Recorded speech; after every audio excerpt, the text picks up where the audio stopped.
This is Democracy Now!, democracynow.org, The War and Peace Report. I'm Amy Goodman. And I'm Noreen Sheikh. Welcome to our listeners and viewers around the country and around the world. In the Caribbean, at least 10 people have died as the historic Category 5 Hurricane Irma barrels across the Atlantic Ocean and towards the U.S. coast. Hurricane Irma is the most powerful storm ever recorded over the Atlantic Ocean. On Wednesday, 8 people died on the island of St. Martin, 1 person died on Anguilla, and a 2-year-old child died on Barbuda. Barbuda and St. Martin were devastated by the 185-mile-an-hour winds. On Barbuda, 90% of all structures were destroyed. The Prime Minister, Gaston Browne, has declared Barbuda is practically uninhabitable and warns the entire island may need to be evacuated as another storm approaches. You know that we are threatened now potentially by yet another storm, Hurricane Jose. And if that is the case and it's coming our way, then clearly we will have to evacuate the residents of Barbuda. In Puerto Rico, more than 1 million people have lost power as authorities warn some areas could be without electricity for up to 6 months, partly because the island's electrical infrastructure has gone neglected due to Puerto Rico's debt crisis. The death toll from Hurricane Irma is expected to rise in the coming days as the storm moves toward the Dominican Republic and Haiti, then on to the U.S. southern coast in Florida. More than 100,000 people have been told to evacuate their homes in Miami-Dade County, as Irma is predicted to be one of the worst storms to ever hit Miami. All this comes as the Trump administration and the state of Florida continues to deny the existence of climate change. In 2015, Florida Governor Rick Scott banned agencies from using the term climate change. On Wednesday, President Trump traveled to Mandan, North Dakota, and celebrated his decision to pull out of the landmark 2015 climate deal while speaking outside an oil refinery. In order to protect American industry and workers, we withdrew the United States from the job-killing Paris Climate Accord. Job killer. People have no idea. Many people have no idea how bad that was. And right here in North Dakota, the Dakota Access Pipeline is finally open for business. I also did Keystone. You know about Keystone. Another one, big one, big. First couple of days in office, those two. 48,000 jobs, tremendous, tremendous thing. I think environmentally better. I really believe that, environmentally better. President Trump was speaking in Mandan, the North Dakota town where hundreds of Native Americans and their allies have been jailed and strip-searched during the months-long resistance to the Dakota Access Pipeline. All this comes as Houston, the 4th largest city in the country, is beginning to rebuild from Hurricane Harvey, one of the most powerful hurricanes in U.S. history. The death toll has now risen to 70 people. And while Houston, the petro-metro, was underwater, wide swaths of the Pacific Northwest continue to be on fire as uncontrollable wildfires burn hundreds of thousands of acres across Oregon, Montana, and Washington state. Well over 1,000 more people have died in historic flooding in South Asia, as well as parts of Africa in recent weeks. A third of Bangladesh is underwater. For more on climate change, Hurricane Irma, Hurricane Harvey, and the extreme weather sweeping the globe, we're joined by Bill McKibben, co-founder of 350.org, from his home in Vermont, author of a number of books, including Earth, Making a Life on a Tough New Planet. Bill, welcome back to Democracy Now! As Irma is barreling through the Caribbean, and at least 10 people have been killed, as Houston is digging out from being underwater, President Trump was in Mandan, North Dakota, celebrating that he pulled out of the Paris Climate Accord and green-lighted the Dakota Access Pipeline and Keystone XL. Your response? Well, I was interested to hear President Trump saying people had no idea how bad it was, the Paris Climate Accord. I have a feeling that's a phrase that a lot of Houstonians have been using in the last week, and a lot of people in the Caribbean today, and that people will be saying up and down the southeast coast of the United States and over in Washington and Oregon. People who aren't in the middle of these disasters have no idea how bad they are. In fact, really, Americans can't have any idea how bad they are because we've never had anything quite like them. I mean, Harvey in Houston, which we're on the edge of forgetting about as Irma pulls into the southeast, Harvey was the largest rainstorm event in U.S. history. 58 inches of rain in some places. That's the kind of storm that's only possible now that we've remarkably affected the climate.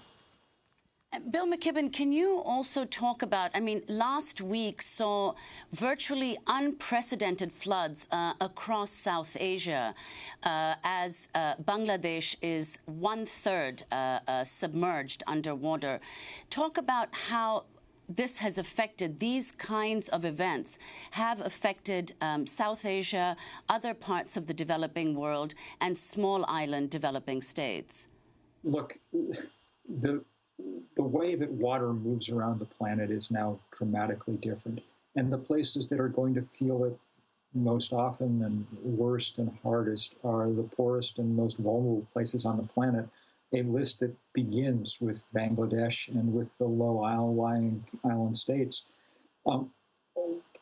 If you want one physical fact to understand the century we're now in, it's that warm air holds more water vapor than cold.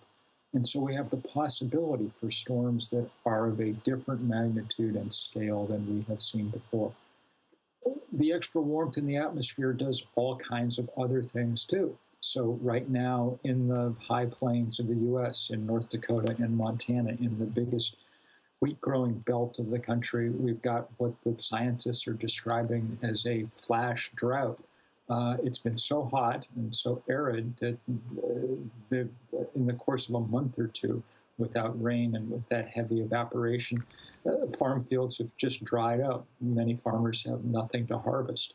That's what's helping trigger these ridiculous spate of wildfires across the western United States.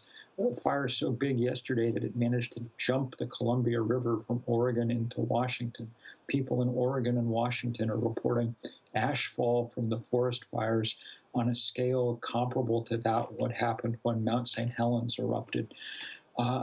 California had last week the largest wildfire in Los Angeles history, which really isn't a big surprise because it's been the hottest year in California history. So from Bill, Nepal, we're going to break and come back to this discussion. Bill McKibben, co-founder of 350.org, speaking to us from Vermont as we talk about extreme weather events from South Asia, where more than 1,200 people have died, to the fires of the Northwest, to the hurricanes Irma and Harvey. Jose not far behind. Stay with us. This is Democracy Now!, democracynow.org, The War and Peace Report. I'm Amy Goodman with Nermeen Sheikh as we continue our conversation with 350.org co-founder Bill McKibben. Let's turn back to President Trump, speaking in Mandan, North Dakota on Wednesday. I want to take a moment to send our thoughts and prayers to the people of Texas and Louisiana who have truly suffered through a catastrophic hurricane. One of the worst hurricanes in our country's history, and guess what? We have another one coming. The one's coming now, Irma, they're saying is the largest one in recorded history in the Atlantic Ocean, coming out of the Atlantic, which gets big ones. I also want to tell the people of North Dakota and the western states who are feeling the pain of the devastating drought that we are with you 100%. 100%. I just said to the governor, I didn't know you had droughts this far north. Guess what? You have them. But we're working hard on it, and it'll disappear. It'll all go away. That was President Trump speaking in Mandan, North Dakota, as he also talked about pulling out of the Paris Climate Accord and green lighting the Dakota Access Pipeline as well as the Keystone XL. Bill McKibben, Houston, the Petro Metro, home to so many of U.S. oil refineries, some of the largest in the country, like the ExxonMobil facility in Baytown, the second largest refinery in the country. The effects of the pollution there now, the EPA providing waivers during the hurricane for these refineries as they close down to emit even more toxins than they already do, and the people living on the fence line of these refineries, so often poor communities of color. Can you talk about the disparate effects? Well, everyone talks about, these hurricanes affecting everyone, rich and poor, equally. In fact, it is not the case ultimately who is most affected. And with the $8 billion now that Congress has just approved to start to help to deal with the recovery in Houston, the question is, where will that money go? Who will be helped in rebuilding? Will this money be going to refineries? And what does the whole fossil fuel industry have to do with the kind of severe weather we're experiencing now around the world? Well, so first of all, as usual, poorest people and most vulnerable people get hit first. Frontline communities in South Texas are a perfect example. Places like Port Arthur that were just absolutely trashed by Harvey are difficult places to live in at best, and the best of times, because of the incredible daily pollution that comes from the fossil fuel industry. What makes Houston so interesting, as you point out, is that it's sort of the nerve center of the world hydrocarbon industry. It means that, and I think this is unlikely, but it means that if Houstonians really received a wake-up call from Harvey, more than most places in the world, their rebuilding could help the whole planet. If they seized the moment to say, we're going to start getting off oil and we're going to start reorienting our industries toward renewable energy, it would make a huge difference. And it's not an impossible idea. Last week, while all this was going on, Denmark announced that it had sold off its last remaining oil company and was going to use the cash to build more wind turbines. They're looking where the future is going. We, of course, are looking backwards, and no better example of that than Trump in North Dakota. The obscene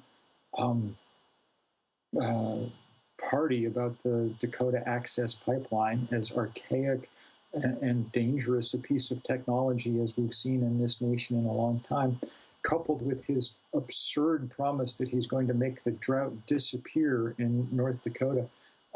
Look, the unreason that stems straight from the fossil fuel industry and its inability to deal with the fact that its business model has to change, that's what's at the bottom of an enormous amount of what we see around us right now.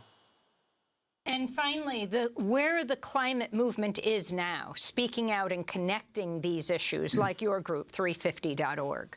So the two important, I think we're basically in an end game now.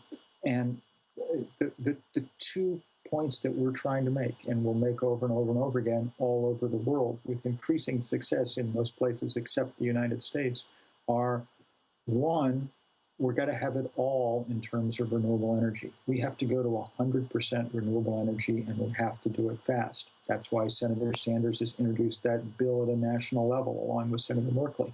That's why dozens of cities, from Atlanta to Salt Lake to San Diego, have adopted 100% renewable policies. Along with that all, you also have to say nothing. We have to say there'll be no more fossil fuel infrastructure development. And that's why we're fighting so hard every single pipeline, every single new coal mine. For the moment, of course, Trump is ascendant with the fossil fuel industry. They're getting their wishes in this country.